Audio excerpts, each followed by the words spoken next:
जय जय रघुवीर समर्थ. शुका सारिखे पूर्ण वैराग्य जाचे, वसिष्ठा परिज्ञान योगेश्वराचे. कवी वाल्मिका सारिखा मान्य ऐसा, नमस्कार माझा सद्गुरु रामदासा. श्रीराम, मला वाटते अंतरी त्वा वसावे, तुझ्या दासबोधासी त्वा बोध व्हावे.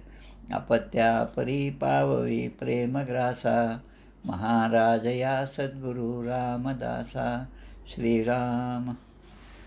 श्रीकृष्ण गोविंद हरे मुरारे, हे नाथ नारायण वासुदेव.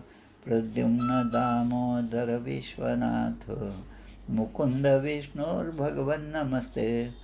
सच्चिदानंद रूपाय विश्वोत्पत्त्यादिहेतवे, तापत्रय विनाशाय श्रीकृष्णाय वयं नुमः.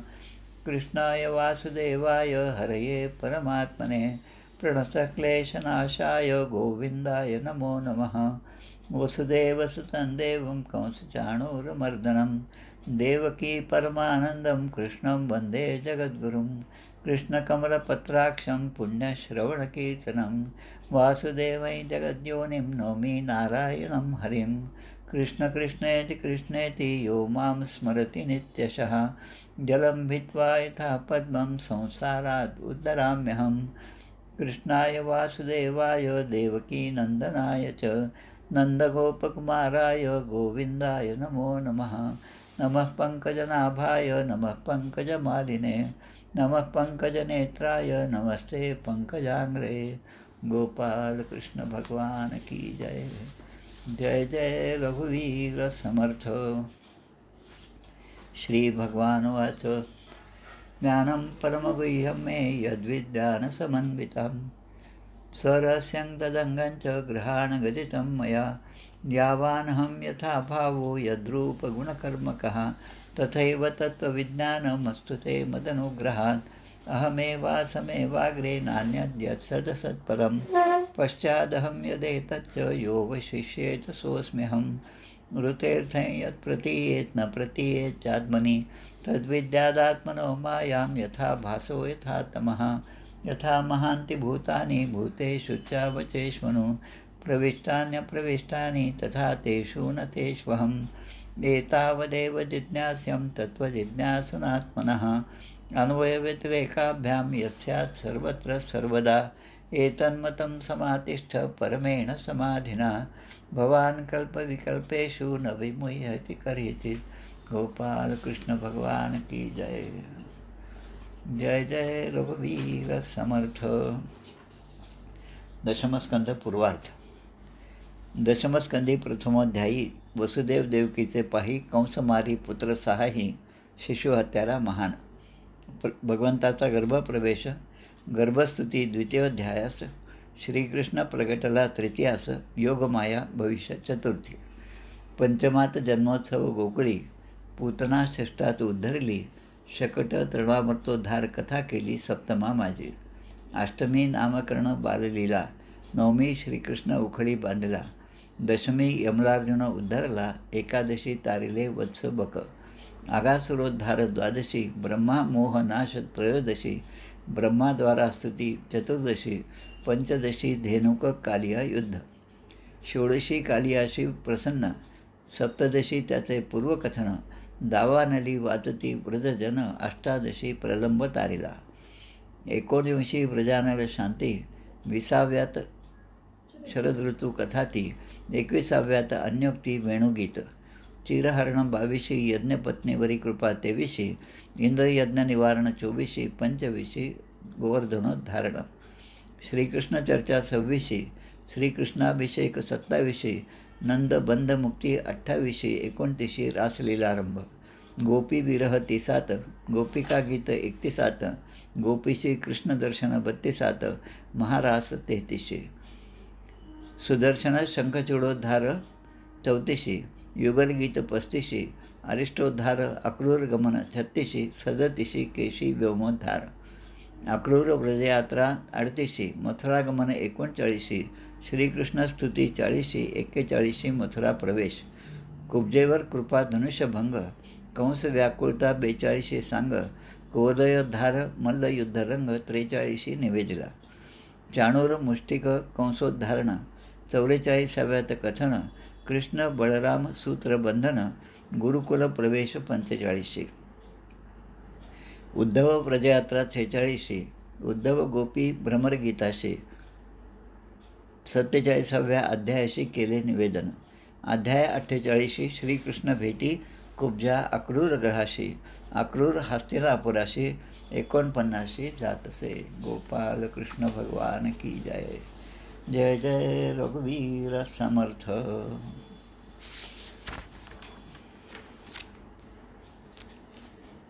श्रीराम जय राम जय जय राम.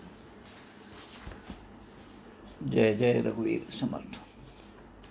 रास पंचाध्यायी काल आपण जसं पाहिलं तसं श्रीमद भागवत महापुराण 18ही पुराणामधलं सगळ्यात महत्त्वाचं हे 18वं पुराण जे आहे ते श्रीमद भागवत पुराण. त्याचा प्राण असणारा 12 स्कंदापैकी महत्त्वाचा असा हा 10वा स्कंद म्हणजे श्रीमद भागवताचा प्राण. त्यामध्ये असणाऱ्या 90 अध्यायांमधलं पंचप्राण म्हणलं जाणारं रासपंचाध्यायी आणि रासपंचाध्यायामधल्या मधला जो भाग आहे 5 पैकी 3रा म्हणजे गोपीगीत जे आहे त्याचं विवेचन आपण काल पाहिलं. आणि हे सगळं जे आहे कोणामुळे आपल्याला प्राप्त झालं ते वेदव्यासांच्यामुळे, त्यानंतर शुकदेव आणि परीक्षिती यांच्या संवादातून, आणि त्यानंतर सूतजी आणि शौनकादी ऋषी, आणि त्यानंतर मग ही परंपरा सुरू झाली. म्हणजे भागवताची ही जी गंगा आहे ती अशा प्रकारे वाहत वाहत आता या 1946 शकेमध्ये आपल्यापर्यंत येऊन पोहोचली. आता आजचा दिवस जो आहे तो म्हणजे अश्विन वद्य द्वितीया शके 1946, दिनांक 19 ऑक्टोबर 2024. आजच्या दिवसाचं महत्त्व एक थोडक्यामध्ये आपण पाहूया. आपल्या सगळ्यांना परिचित असणारे श्री पांडुरंग शास्त्री आठवले यांचं नाव आपण ऐकलं असेल. त्यांचा जन्मदिवस हा 19 ऑक्टोबरचा आहे. 1920 साली त्यांचा जन्म त्या कुलाबा जिल्ह्यामध्ये रोहा या ठिकाणी झाला. मनुष्य गौरव दिन म्हणून आजचा दिवस साजरा करण्यात येतो. मराठी, हिंदी, संस्कृत अशा अनेक भाषांमधनं त्यांनी लिखाण केलेलं आहे. मराठीच्या तत्त्वज्ञानाचे ते चांगले जाणकार होते. त्यांना अनेक पुरस्कार प्राप्त झाले.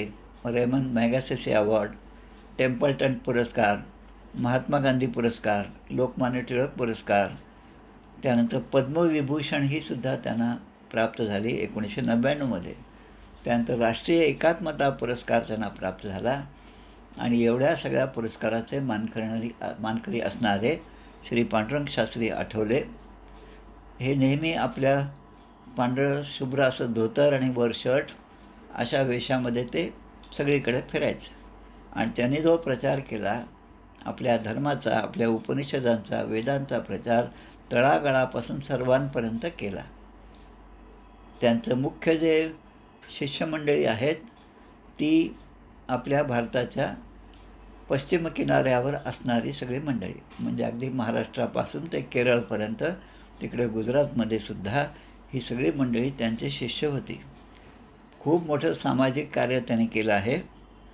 सामर्थ्य आहे चळवळीचे जो करील तयाच आहे, परंतु तेथे भगवंताचे अधिष्ठान पाहिजे. या न्यायाने भगवंताचं अधिष्ठान, योगेश्वर भगवान श्रीकृष्णाचं अधिष्ठान असणारं एक विद्यापीठ त्यांनी त्या ठाण्यामध्ये तत्त्वज्ञान विद्यापीठ नावाने सुरू केलं.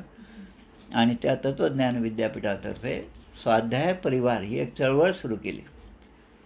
त्या परिवारामध्ये 5 ते 10 लाख अनुयायी आजही आहेत. जगातल्या 35पेक्षा जास्त देशामध्ये त्यांचे शिष्यमंडळी आहेत.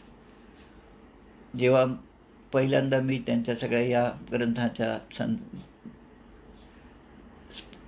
त्याला संबंधात आलो तेव्हा त्यांचं एक अधिवेशन जळगावमध्ये झाल्याचं मला आठवतं. तर जळगावची जी बातमी पेपरमध्ये आली होती त्या ठिकाणी त्यांचं 3 दिवसाचं एक स्वाध्याय परिवाराचं संमेलन होतं. त्यासाठी 10 लाख त्यांचे शिष्यमंडळी एकत्र आलेले होते. देवकेंद्रित भक्ती आणि समाजाचं कार्य ह्या दोघांनाही एकत्र आणण्याचं काम त्याने केलं. सामाजिक सक्रियता जी आहे ती त्याने दाखवली. दैवी श्रम म्हणजे भक्ती, म्हणजे भक्ती म्हणजे दैवी श्रम असं ते म्हणत. सहकारी शेती असो, मासेमारीचा उद्योग असो कोळी लोकांसाठी, त्याचप्रमाणे वृक्ष मंदिर, वृक्षदान ही संकल्पना त्यांनी सगळीकडे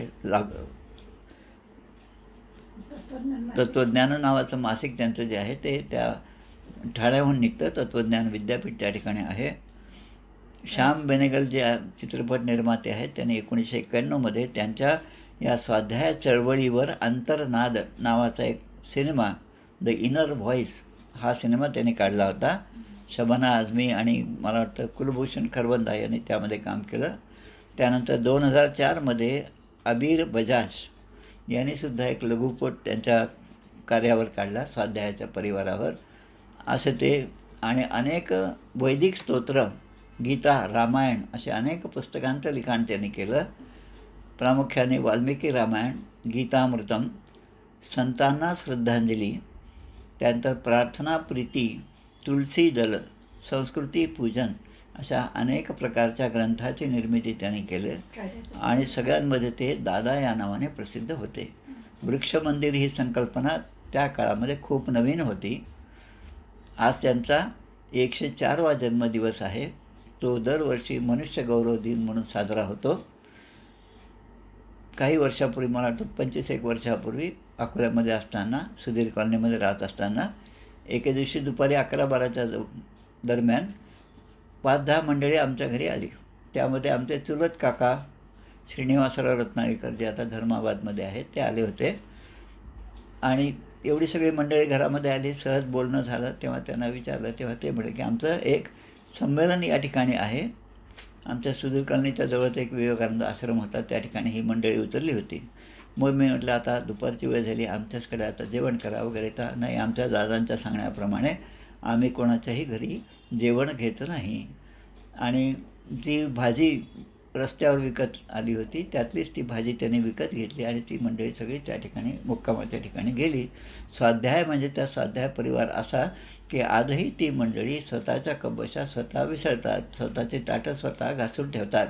स्वाध्याय म्हणजे स्वतःने केलेला अध्यापन किंवा अभ्यास आणि त्यातून धार्मिक कार्य करणं, सामाजिक कार्य करणं याचे प्रणेते म्हणून यांच्याकडे आपल्याला पाहावं लागेल. यांची एक गोष्ट अजून एक सांगतो, खूप त्यांच्याबद्दल सांगण्यासारखं आहे, महत्त्वाचं आहे म्हणून सांगतो. आणि आपला त्यांच्याशी संबंध कसा आहे. आमचे अनंतराव आठवले, अनंत दामोदर आठवले किंवा आप्पा वरदानंद भारती यांचा आणि आपल्या पांडुरंग शास्त्री आठवले दादा यांचा खूप चांगला संबंध आला. पुढे स्वामी वरदानंद भारती यांचा सत्कार महाराष्ट्र, आपल्या देशाचे महामहिम राष्ट्रपती यांच्या हस्ते झाला.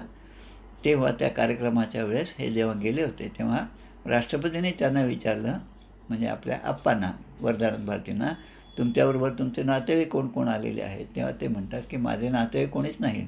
खरं म्हणजे ते संन्यासी होते, माझे नातेवाईक कोणीच नाही, पण माझे मोठे भाऊ या ठिकाणी आलेले आहेत. आणि ते मोठे भाऊ म्हणजे हे आपले पांडुरंग शास्त्री आठवले. त्या पूर्ण कार्यक्रमामध्ये धोतर नेसलेले हे 2च व्यक्ती त्या ठिकाणी होत्या. खूप मोठ्या आठवणी त्यांच्या आहेत. आता पुन्हा आपल्या मूळ पदावर येऊ आपण.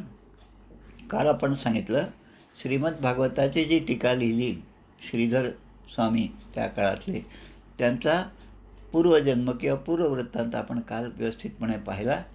आमच्या काय नाही, एक मिनिट, रंगनाथ स्वामी निगडीकर यांचे पुतणे असणारे खंडोबा हे नंतर श्रीधर स्वामी झाले. समर्थांची कृपा आणि रंगनाथ स्वामींच्या कृपेने ते श्रीधर स्वामी म्हणून ओळखले जाऊ लागले. आणि त्यांनी पुढे अनेक ग्रंथांची निर्मिती केली, ज्यामधली ही श्रीधरी टीका श्रीमद भागवतावरची आहे. हे एक श्रीधर झाले. त्यानंतर म्हणजे आता हे जे श्रीधर आहे, श्रीधरी टीका लिहिणारे, हे जवळपास 400 वर्षापूर्वीचे. त्यानंतर 100-1 वर्षापूर्वी जन्म झालेले आणि एक 50 वर्ष, परवाच आपण त्यांची 50वी पुण्यतिथी चैत्रवद्य द्वितीयाला साजरी केली. ते म्हणजे आमचे श्रीधर स्वामी, समर्थांचे अनुग्रहित असणारे हे दुसरे श्रीधर आपल्या परिचयामध्ये असणारे. आणि तिसरे श्रीधर म्हणजे श्रीधर नाटू टिकले. त्यांना श्रीधरपंत असं आमचे नानासाहेब देव म्हणायचे. त्यांनी एकेहळीच्या मठामध्ये राहून 4 महिने 10 दिवस त्या मठामध्ये राहून संपूर्ण आत्माराम महाराजांचा दास विश्रामधाम हा ग्रंथ जो आहे तो स्वहस्ते लिहून काढला. आणि त्यांच्यामुळे आज हा ग्रंथ त्याच्या 4 खंड आपल्याला उपलब्ध झालेले आहेत. त्यामुळे असे हे 3 श्रीधर जे आहेत ते योगायोगाने आज सांगण्याचा योग या ठिकाणी आला. आता आपण आपल्या मूळ अध्यायाकडे बोलूया. शुकाचार्य या ठिकाणी सांगत आहेत. आपण ह्या रासपंचाध्यायाची सुरुवात जी आपण केली त्याप्रमाणे आपण पाहिलं की सगळ्यांच्या ठिकाणी एक प्रेम निर्माण झालं होतं गोपींच्या ठिकाणी. आणि आत्तापर्यंत भगवान श्रीकृष्णाने ज्या बासरीचं वादन केलं होतं त्या बासरीचे स्वर जे आहेत ते सगळ्यांपर्यंत पोहोचत होते. जसं फेसबुकवर एखादी माहिती दिली तर ती ओपन टू ऑल, म्हणजे जितके असतील त्या सगळ्यांना, ज्यांच्याकडे फेसबुक आहे त्यांनाही मिळेल आणि ज्यांच्याकडे नाही त्यांना पण मिळेल अशी सोय असते. मग त्यानंतर काही सिलेक्टेड लोकांना मिळेल अशी पण सोय असते. त्याप्रमाणे या भगवान श्रीकृष्णांच्या बासुरीचे स्वर जे आहेत ते फक्त भगवंतांनी त्यांच्या मनामध्ये ज्यांची नावं आहेत त्यांच्याच कानापर्यंत या बासरीचे स्वर गेले. आणि त्या म्हणजे सगळ्या गोपी. आपण काल पाहिले या गोपी रामायणातील अनेक थोर ऋषी होते ज्यांनी या ठिकाणी गोपींच्या रूपामध्ये जन्म घेतला होता. आता या ठिकाणी प्रश्न विचारतात. कालच्या अध्यायात गोपीगीतामध्ये आपण पाहिलं की तुमचे चरणकमळ जे आहेत ते इतके कोमल आहेत आणि तरी तुम्ही या वनामध्ये फिरता तेव्हा दगड काटे कुठे त्याला टोचत असतील आणि याचा फक्त विचार करूनसुद्धा आम्हाला दुःख होतं, अशी पीडा त्यांनी व्यक्त केली. आणि भगवंताला म्हणतात की आणि त्यांच्यामध्ये एक अहंकार झाला की भगवान श्रीकृष्ण हे माझ्याबरोबर नाचले, मी भगवान श्रीकृष्णाच्या अगदी जवळ होते, असा गोपींच्या मनामध्ये एक अहंभाव निर्माण झाला. आणि तो झाल्याबरोबर भगवंतानी आपलं ते सगुण रूप जे होतं ते त्या ठिकाणाहून काढून घेतलं. ते आता अदृश्य झाले. म्हणून आता या ठिकाणी प्रश्न विचारला की श्री शुकवाच इति गोप्य प्रगायन्त्यः प्रलपन्त्यश्च चित्रधा रुरुदु सुस्वरम राजन कृष्णदर्शन लालसा. काल जसं मी उदाहरण सांगितलं होतं त्या रेल्वेमध्ये पाणी विकणाऱ्याचा 1-1 रुपयाचा ग्लास म्हणतो, एक श्रीमंत माणूस म्हणतो अरे 1 रुपया म्हणजे खूप लूट आहे, अमकं आहे तमकं आहे. कारण त्याला मुळामध्येच तहान लागलेली नव्हती. 1 रुपया खर्च करणंसुद्धा त्याला जीवावर येत होतं. आणि ती लालसा, कृष्ण दर्शनाची लालसा जोपर्यंत निर्माण होत नाही तोपर्यंत भगवान श्रीकृष्ण कोणालाही दर्शन देत नाहीत. मग या ठिकाणी म्हणतात कृष्णाच्या दर्शनाच्या लालसाने, कृष्णाच्या विरहाने व्याकुळ झालेल्या गोपी त्या ठिकाणी अश्रुधारा वाहत होत्या, रडत होत्या. या ठिकाणचा शब्द खूप छान आहे, रुरुदु सुस्वरः. रुद्र शंकर हे जे आहेत त्याचा रुद्र या शब्दाचा मूळ अर्थ जन्मल्याबरोबर त्याने रडायला सुरुवात केली, तो रुद्र. मग रुरुदु सुस्वरम म्हणजे ज्याचं रडणंसुद्धा सुस्वर आहे, म्हणजे रडणंसुद्धा एखाद्या रागामध्ये असल्याप्रमाणे तालबद्ध असं आहे. अशा पद्धतीने त्या गोपी रडू लागल्या, म्हणजे आपल्या भावना त्या व्यक्त करू लागल्या. आता त्यांचं एवढे तळमळ पाहून तासाम आविर्भूच्छौरी स्मयस्मान मुखांबुजः पीतांबरधरः स्रग्वी साक्षात मन्मथ. मन्मथ म्हणजे कामदेव. कामदेवाने आत्तापर्यंत त्याचा प्रभाव इतक्या लोकांवर दाखवला. या कथा आपण सगळीकडे परमार्थाच्या सगळ्या ग्रंथामध्ये पाहतो. पण त्या कामदेवाचासुद्धा पराभव भगवान श्रीकृष्णाने केला हे आपल्याला या गोपीगीतामधून किंवा या रासपंचाध्यायमधून पाहायला मिळतं. सर्व गोपींमध्ये भगवान त्या ठिकाणी प्रगट झाले. आणि कसे होते ते? स्मयमान मुखांबुजः, की मुखकमल जे आहे त्यावर एक स्मित हास्य होतं आणि गळ्यामध्ये वनमाळा होती हा शब्द या ठिकाणी आहे. पीतांबरधरः स्रग्वी, पीतांबर धारण केलेला, आणि स्रग्वी म्हणजे गळ्यामध्ये वैजंतीमाळा होती. आपल्या श्री व्यंकटेश स्तोत्रामध्ये, व्यंकटेश स्तोत्र नाही, विष्णू सहस्रनामामध्ये एक श्लोक येतो, गुरु गुरुतम धाम सत्य सत्य पराक्रमः निमिषो अनिमिषः सृग्वी वाचस्पतीर उदारधीही. भगवंताची 1000 नावं विशेषणं जी आहेत ती त्यामध्ये दिली आहेत.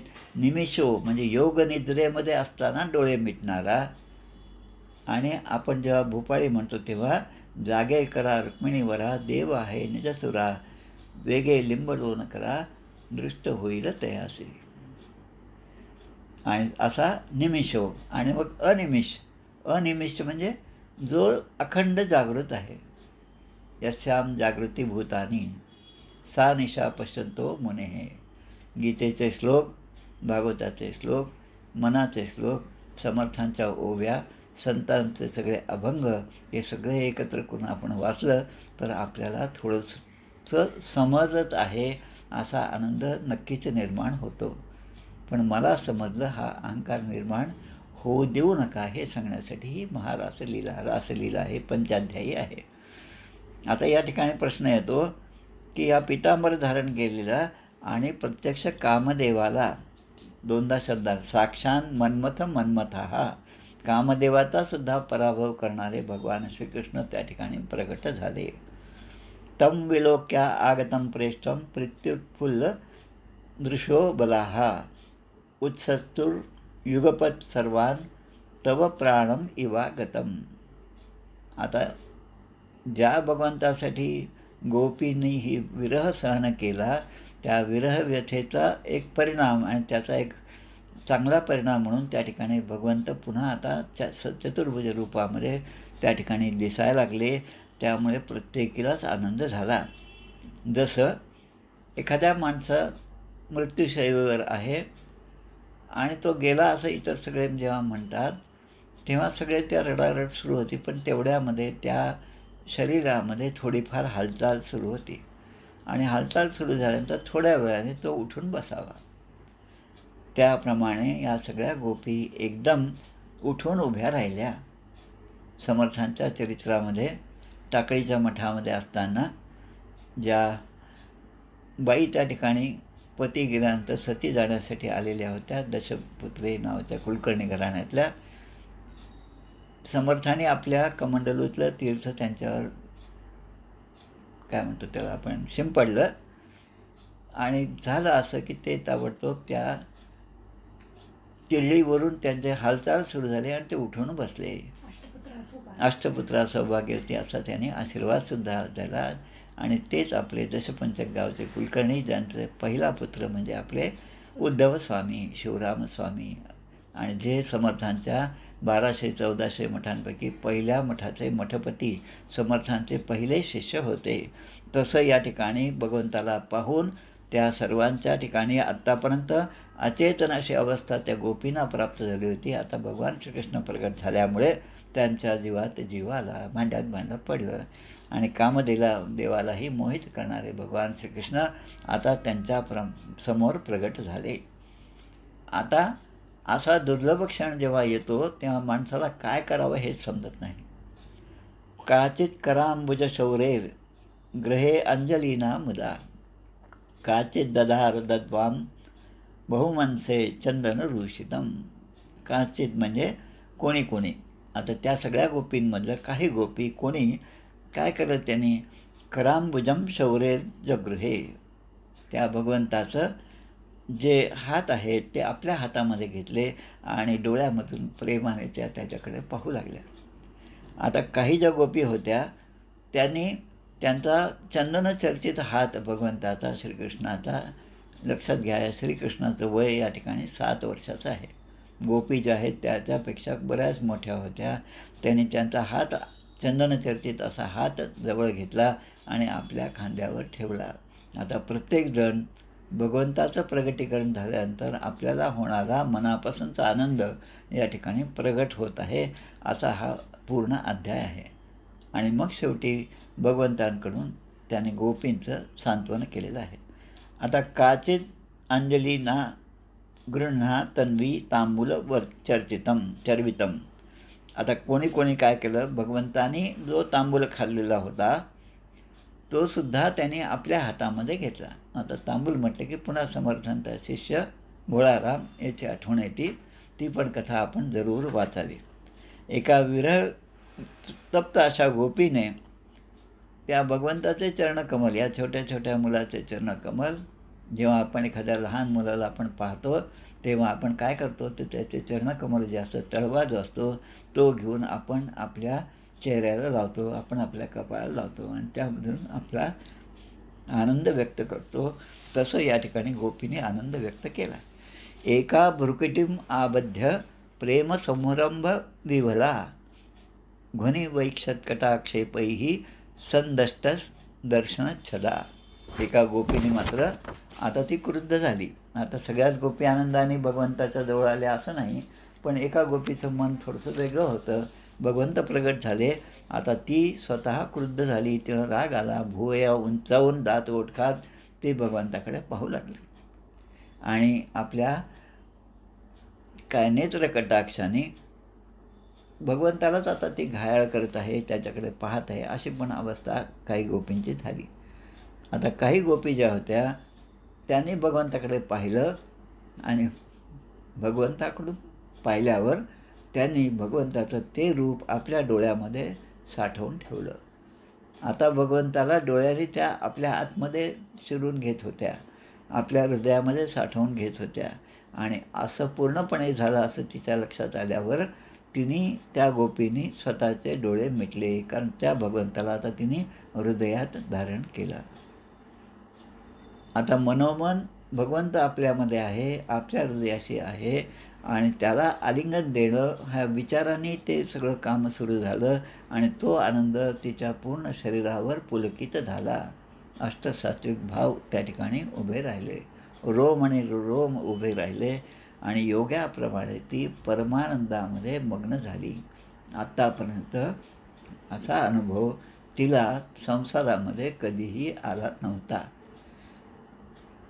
आता पुढे हे सगळे ज्याप्रमाणे शक्तीने युक्त असे नारायण म्हणजे भगवंत शोभावेत, असं त्या विरह व्यथेतून मुक्त झालेल्या गोपींमध्ये भगवान श्रीकृष्ण शोभून दिसत होते. आता बाजूला यमुना नदी आहे, कालिंदी यमुना नदी आहे. आता यमुना नदीने सुद्धा भगवंत प्रगट झाल्याचा आनंद व्यक्त केला. कसा केला ते या ठिकाणी दिलं. ताहा समादाय कालिंद्या निर्वेश पुलिनं विभुः विकसत कुंद मंदार सुरभ्य अनिल षटपदम. कसा आनंद व्यक्त केला की यमुनेच्या वाळवंटामध्ये या सगळ्यांनी भगवंतांनी त्या गोपींना घेऊन यमुनेच्या वाळवंटामध्ये प्रवेश केला. आत्तापर्यंत कालिंदीमध्ये त्या यमुनेमध्ये काही जास्त मोठ्या असे तलंग लाटा नव्हत्या, पण आता भगवंत आपल्याजवळ येत आहेत हे पाहून त्या यमुनेला सुद्धा आनंद झाला आणि तो आनंद लाटांच्या रूपाने मोठमोठ्या लाटा येऊ लागल्या. आता भगवंताचं स्वागत कसं करावं असा विचार यमुनेच्या मनामध्ये आला आणि तिचं पाणी, तिचं ज्या लाटा आहे ती जसं आपण हाताने एखादी बाजू सारवून घेतो आणि कोणाचं तरी स्वागत करतो, तशाप्रमाणे त्या लाटा आता त्या वाळवंटामध्ये पसरू लागल्या आणि त्यांनी तिथली वाळू सगळी एकसारखी केली, एका लेवलची केली आणि ती ओली झालेली वाळू त्या ठिकाणी पाय ठेवल्यावर भगवंताला आणि त्या गोपींना भरपूर आनंद झाला. आता त्या ठिकाणी विकसित झालेली जी कमळं होती, विकसत कुंद मंदार सुरभ्य नील षटपदम, कमळं जी विकसित झाली होती त्यांनी तिथल्या वातावरणालाच आता सुगंधित केलं होतं आणि ते वातावरण इतकं सुगंधित झालं की भ्रमर जे आहेत ते त्या ठिकाणी गुंजारव करीत होते. तद्दर्शनाद आल्हाद विधूत रद्दुजो आणि मनोरथांतम श्रुतयो यथा ययुः सैरुत्तरीयै कुचकुंकुम अंकितैः रुचिर्क्लृप्तनासन आत्मबंधवे. श्रीकृष्णाच्या दर्शनाने सगळी व्यथा तर नाहीशी झाली, गोपींच्या मनातलं मनोरथचे पूर्ण झाले. आता या ठिकाणी एक खास गोष्ट सांगितली की वेद जे आहेत ते कर्मकांडाचं प्रतिपादन करतात. कर्मकांड काय आहे ते आपल्याला समजून सांगतात, पण त्यांच्यातसुद्धा एक कमतरता आहे. ईश्वर दर्शनाच्या अभावी ते अतृप्त असतात. वेदांचा अभ्यास केल्यानंतर कर्मकांड होतात आणि कर्मकांडामध्ये जेव्हा माणूस लागतो तेव्हा साहजिकपणे मी कर्मकांडी आहे. माझ्यासारखं कर्मकांड कोणीही करत नाही. एवढे नियम पाळून मी सगळे उपासना सगळं करतो, अभिषेक करतो, असा एक अहंकार साधकाच्या मनामध्ये येऊ लागतो. त्यामुळे ईश्वर दर्शनाचा अभाव, त्यामुळे ती अतृप्तता त्याच्या ठिकाणी येते. पण ज्ञानकांड म्हणजे त्याच्याही पुढची पायरी ज्ञानकांडाचा जेव्हा विचार करतो, तेव्हा ईश्वर दर्शनाने साधक हा जो आता कृतकृत्य झालेला असतो. आणि अशा प्रकारे कृतकृत्य झालेल्या त्या गोपी ज्या आहेत, आता त्या भगवंताचं स्वागत करण्यासाठी, जसं आता आपल्याला कोणी आपल्या घरी आलं आणि काही सापडलं नाही, सतरंजी नाही, चटई नाही, काही सापडलं नाही, काय करू आपण? तर आपलाच अंगावरचा जो काही शेला असेल, जी काही ओढणी असेल ती घेतली आणि खाली लगेच अंथरली. असं जसं होतं तसं या ठिकाणी तत्रोपविष्टो भगवान स ईश्वर. तत्र उपविष्ट भगवान स ईश्वरा. भगवंताला तिथे आलेल्या पाहून योगेश्वरांतर हृदय कल्पित आसनः. त्या योगेश्वराचं स्वागत करण्यासाठी आपल्या हृदयामध्ये जसं आसन मांडलेलं होतं, ज्यामध्ये भगवंताचं रूप त्याने साठवलेलं होतं, तसं आता त्यांना प्रत्यक्षपणे बसण्यासाठी आपलं उपवस्त्र, ओढण्या, आजच्या भाषेमध्ये त्या ओढण्या त्याने त्या वाळवंटामध्ये टाकल्या आणि भगवंत त्यावर विराजमान झाले, असं या ठिकाणी छान वर्णन केलेलं आहे. आता पुढे सभा जयित्वा तमनंगदीपनं सहासलीले क्षणविभ्रम ध्रुवा संस्पर्शनेनांग कृतांग्री हस्तयोः संसृत्य ईशत कुपिता बभासिरे. आता काही गोपी ज्या आहेत, प्रेम आणि आकांक्षा आणखी उंचावत ठेवत होत्या भगवंताबद्दलचं प्रेम त्यांचं अजूनच जास्त उफाळून आलं. गोपींनी आपले सलज्ज पाहणे, स्मितहास्य आणि विलासपूर्ण कटाक्ष हे दाखवून भगवंताचा सन्मान केला.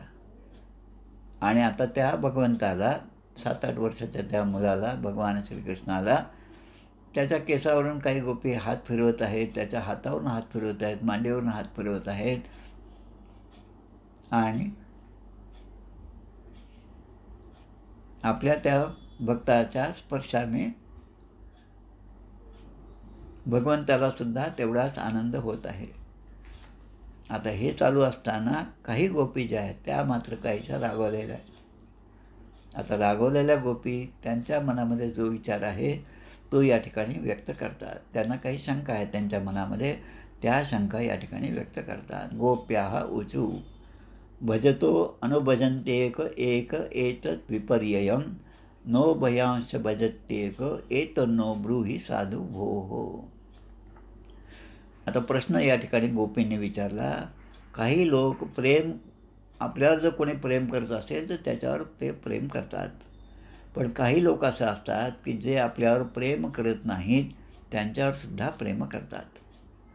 असे उदाहरणं आहेत का? आपण शोधावे. आता आपल्या अभ्यासातून, वाचनातून आणि निरीक्षणातून असे उदाहरणं खूप सापडतात. संतांच्या चरित्रात तर भरपूर असतात. समर्थांच्या पूर्ण चरित्रामध्ये चाफळचा एक प्रसंग आहे. रामनवमीचा उत्सव जवळ येत आहे. भिक्षा मागून आणलेलं धान्य एका खोलीमध्ये, कोठीमध्ये एकत्र ठेवलेलं आहे. रात्रीची वेळ आहे. कल्याणस्वामी, अक्का, वेणाबाई सगळी मंडळी आहेत, समर्थ आहेत. आणि एका खोलीमध्ये आवाज यायला लागला. त्यावेळेस कल्याणस्वामी जागृत झाले आणि ते जाऊन पाहतात तर काही चोर मंडळी, तोंडाला सगळा तो कापड लावलेला आहे आणि चोरी करण्याच्या उद्देशाने त्या खोलीमध्ये त्याने प्रवेश केला. आता त्यांनी, कल्याणस्वामीच्या मनात आलं असतं तर त्यांना मारलं पण असतं, पण त्यांनी आता सद्गुरू आहेत त्यांच्यासमोर त्यांना बांधून उभं केलं. तेव्हा समर्थ त्यांचं जे तत्त्वज्ञान आहे त्याप्रमाणे कामी निकामी लोका बरे पाहे. कामी म्हणजे जे माझ्यावर प्रेम करतात त्यांच्यावर मी प्रेम करतो, हे साहजिकच आहे. पण जे माझ्यावर प्रेम करत नाही त्यांच्यावरसुद्धा मी प्रेम करतो, ही थोडी उच्च पातळी आहे. आणि मग अशा वेळेस, किंवा इकडे पूतना मावशी जी आहे ती भगवंताला मारायला आलेली होती, पण तिलासुद्धा जेव्हा भगवंतानी जेव्हा त्यांना उतरून घेऊन गेली तेव्हा मुच्यताम मुच्यताम एश अशी ती पूतना मावशी ओरडायला लागली, कारण तिचे प्राण भगवंताने आकर्षण करून घेतलेले होते. नो भयांश भजन्ते क एत नो ब्रूहि साधू भोः.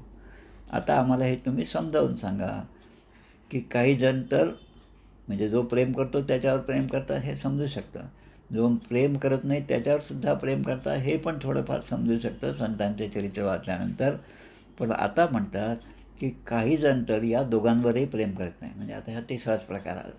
मग त्या गोपींची शंका जी आहे ती गोपींची शंका निरसन भगवंत या ठिकाणी करतात. श्री भगवान वाच मिथो भजंती ये सख्य स्वार्थैकांत्योदमा ही ते न तत्र सौहृदम धर्म स्वार्थार्धम तद्धित नान्यथा.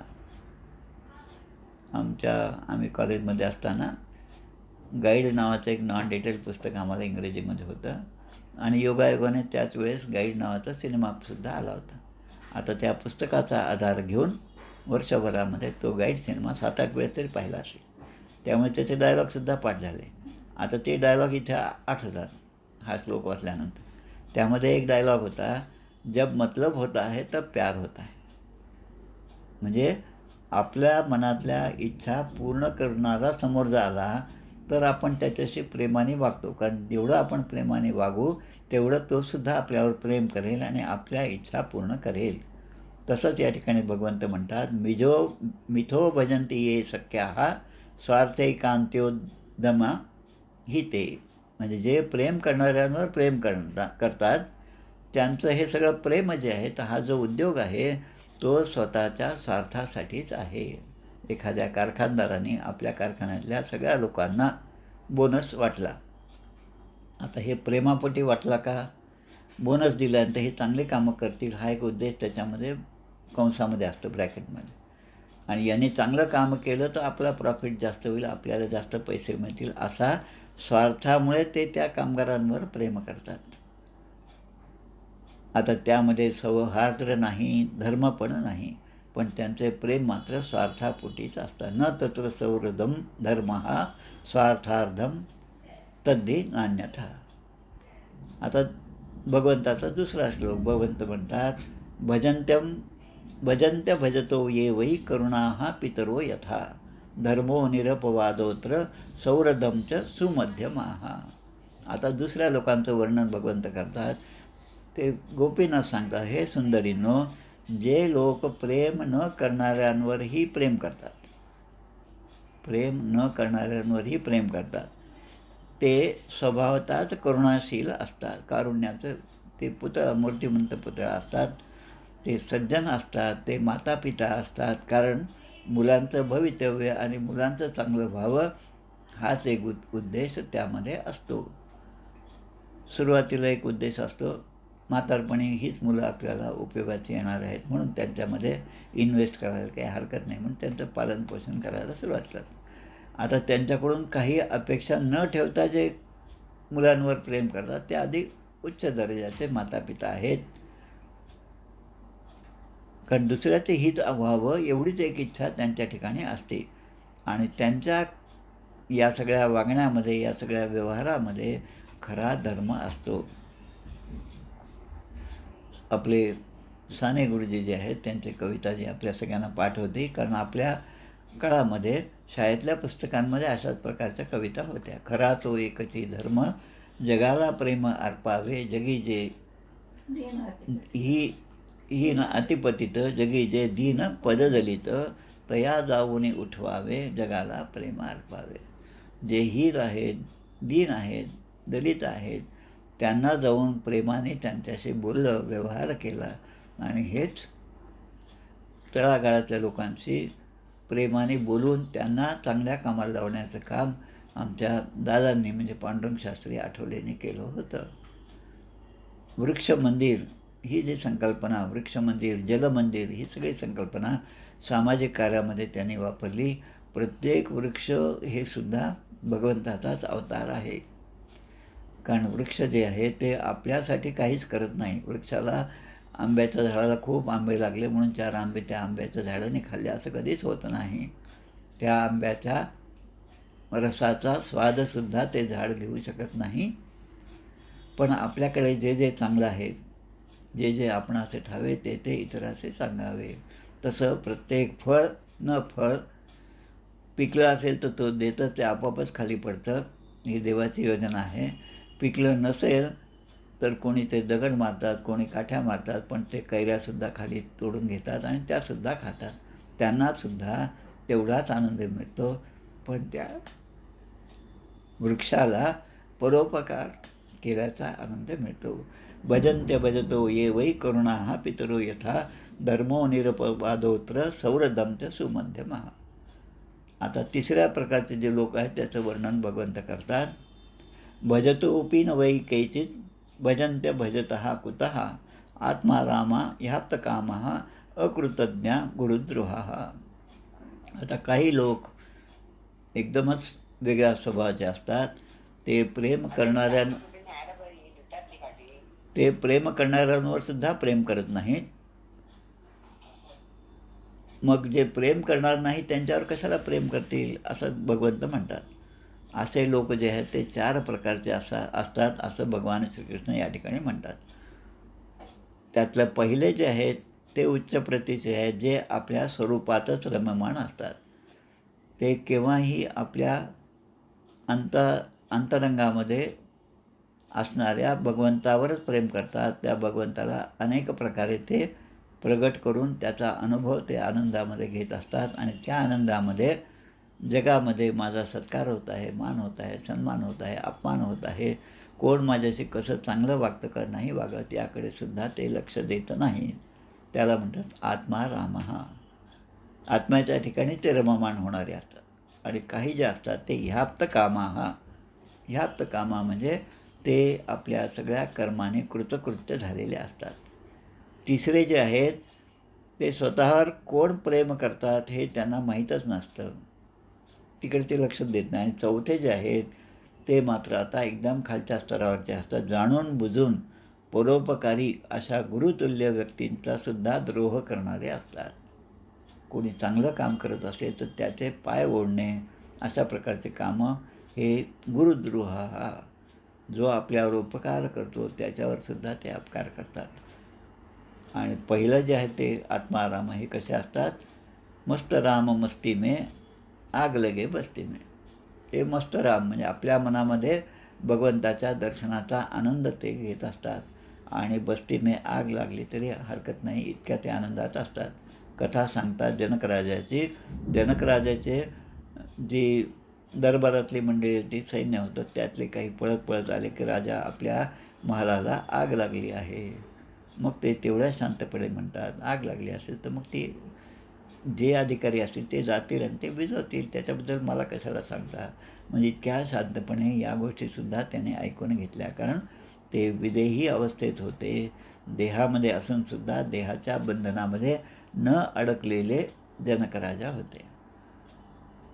आता भगवंत आता या ठिकाणी अजून 2 गोष्टी जास्तीच्या सांगतात. नाहम तु सख्यो भजतोपि जंतुम भज्याममीशान अनुवृत्तिवृत्तये यथा धनो लब्धधने विनष्टे तच्चिंतयान न निवृत्तो न वेद. आता ही महत्त्वाची गोष्ट या ठिकाणी सांगतात. भगवंत स्वतःबद्दल सांगतात, मी तर कोणावरच प्रेम करत नाही. हे पहिल्यांदाच सांगून टाकलं भगवंताने. कारण जसा एखादा निर्धन आहे माणूस, ज्याच्याकडे काहीच पैसा नाही, कुठलंही साधन नाही पैसा मिळवण्याचं आणि प्रयत्नही नाही, काहीच नाही, तो निर्धनच आहे. आणि त्याला अचानक धनलाभ झाला. आता निर्धन असल्यामुळे एक पुण्य त्याच्या ठिकाणी आहे, तो भगवंताचं चिंतन करतो आहे. निर्धन आहे तरी पण भगवंताचं चिंतन करतो. आता त्याला जेव्हा धन प्राप्त झालं, म्हणजे आत्तापर्यंत त्याच्या मनामध्ये विचारांमध्ये भगवंत होते. आता त्याला धन प्राप्त झाल्याबरोबर त्या आनंदामध्ये त्याच्या अंतरंगातला भगवंत जो आहे तो आता अस्पष्ट झाला, अंतर्धान पावला. आणि आता त्याचं चिंतन त्या धनाच्या बाबतीमध्ये सुरू झालं. आणि नंतर अशी वेळ आली की ते धनसुद्धा नाहीसं झालं. आता धन नाहीसं झाल्यावर जसा निर्धन असताना तो भगवंताचं चिंतन करत होता, तसं धन प्राप्त झाल्यानंतर आणि ते धन त्याचं लुटून नेलं किंवा त्याच्यापासून ते दूर गेलं, तेव्हा मात्र आता तो भगवंताचं चिंतन कमी झालं आणि त्या धनाच्या चिंतेने त्याचं सगळं हृदय भरून गेलं, त्याचं मन सगळं त्याच काळजीमध्ये भरून गेलं. तसं ते म्हणतात, भगवंत म्हणतात या ठिकाणी, मी सुद्धा तुम्हाला प्राप्त झालो आणि मग पुन्हा मी लपून राहिले. याचं कारण तुमच्या मनामध्ये माझंच चिंतन अखंडपणे राहावं हेच आहे. त्यालाच योगक्षेमम वहाम्यहम असं म्हणतात. म्हणून नाहीशा झालेल्या माझ्या भक्तांनी माझंच चिंतन केलं पाहिजे असं ते सांगतात. जसं नेहमीच्या संबंधात एखादी व्यक्ती आपल्या संबंधी असली तर त्याच्याबद्दल राहिल्यामुळे अतिपराजयात अवज्ञा अशी होत असते. पांडवांच्याकडून असंच झालेलं आहे.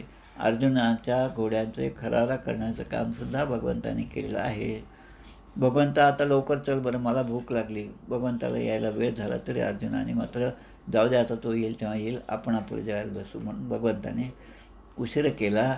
अर्जुनाची परीक्षा पाहिली आणि अर्जुनाने ते पुन्हा भोजनाला बसलेले आहेत. असे जे भगवंत असूनसुद्धा भगवंताचा विसर पडला आणि मग म्हणतात की काहीशा अशा भक्तांनी माझं चिंतन केलं पाहिजे. कारण दूर गेलं की माणसाची किंमत कळते. कोणी आपल्या घरी आलं आणि घरातला पसारा पाहिलं, काय काकू नाही येत वाटतं घरी, असं जेव्हा स्पष्टपणे म्हणतात तेव्हा त्याचा अर्थ घरची लक्ष्मी जेव्हा बाहेर गेली, दुसऱ्या गावाला गेली, तेव्हा घराचे काय हाल होतात हे आपण पाहतो.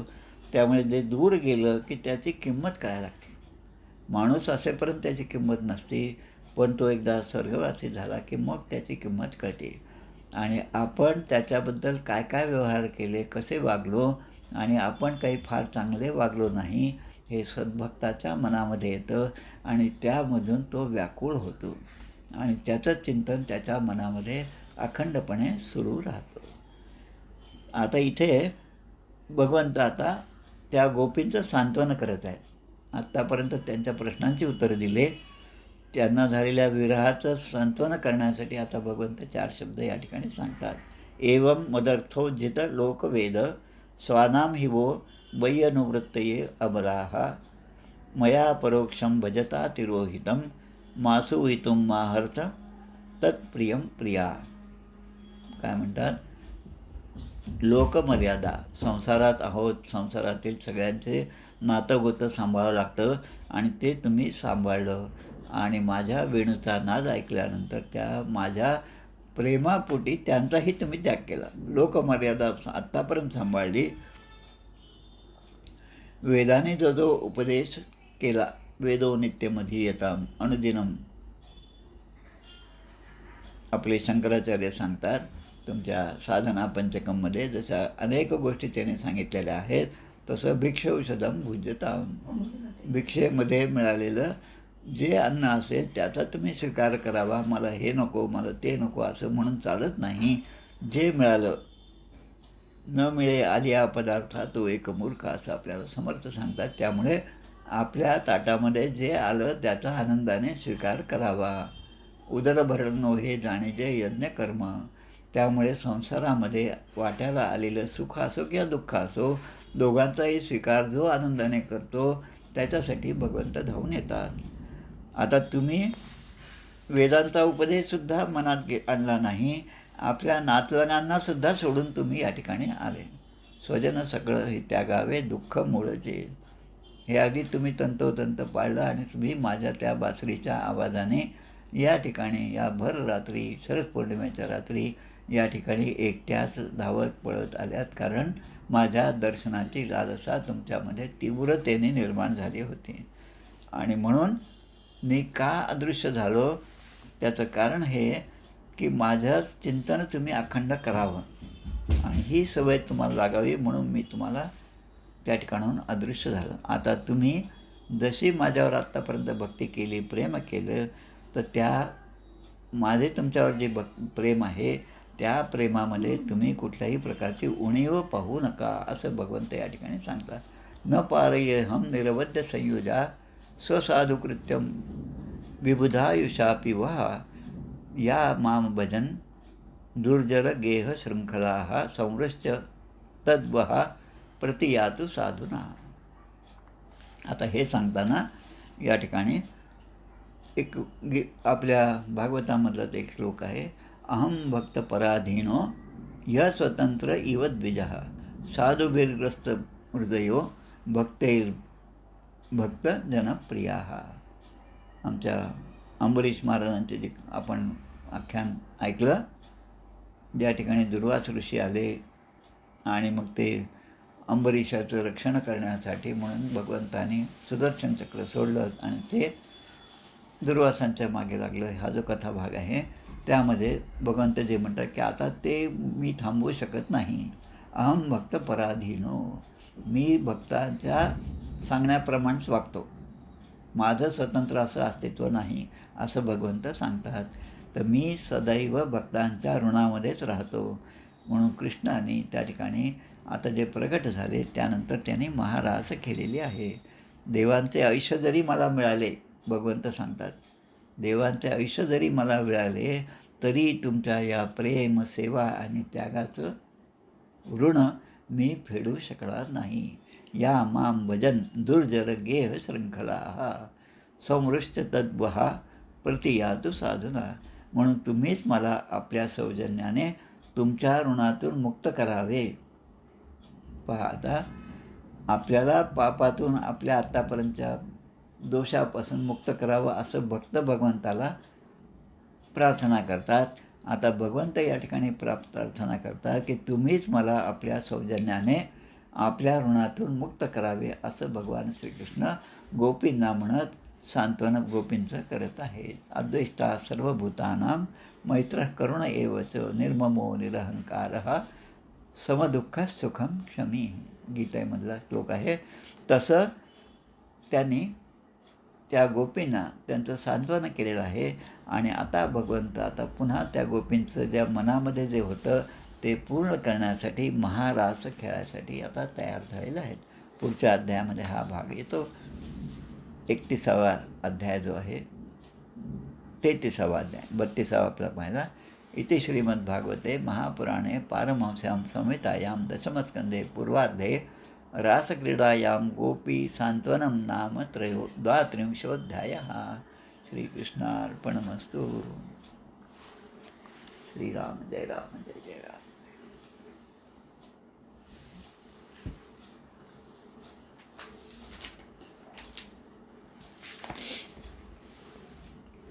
जय हो जय श्री भागवता, आरती करी तुझ भगवंता. जय हो जय श्री भागवता, आरती करी तुझ भगवंता. श्री शुकमुनीने परम भक्तीने नाना परीने गायले जा हरिचरिता. आरती करी तुझ भगवंता.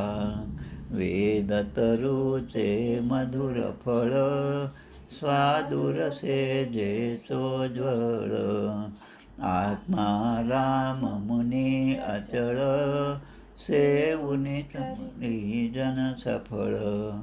महापर्वणी आली अवनी, की अगहरणी भवजलतरणी. ती पतिता आरती करी तुझ भगवंता. येथे व्यासांची वाणी, सार्थक हरिगुण गावोनी. शास्त्र पुराणी मुकुटमणी, परम प्रेमामृत जननी. सहज सेविता भाविक भक्ता, उदारदाता मोक्ष तत्वता देहाता. आरती करी तुझ भगवंता. गमते जणु मानस तीर्थ, 12 सोपाने युक्त. निर्मल भक्ती जले भरित, विहरे हरिहंस चितेत. श्लोक सुकुमले संत अलिकुले, सेवुनि रमले धाम विसरले रस पिता. आरती करी तुझ भगवंता. अपार महिमा ग्रंथाचा, बदवे ना कोणासाचा. मेवा कविवर संतांचा, प्राणची कीर्तनकारांचा.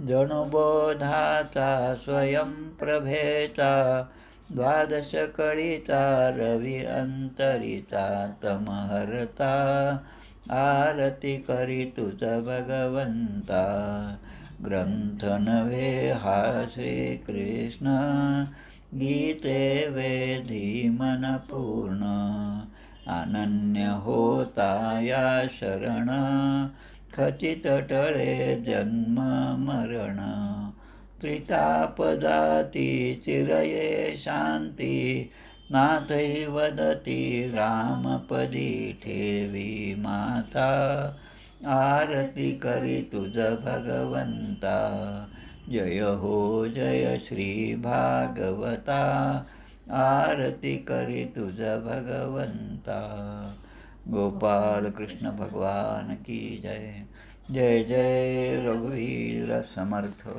श्री राम जय जय राम. नमस्कार बाबा. नमस्कार नमस्कार. हां खूप छान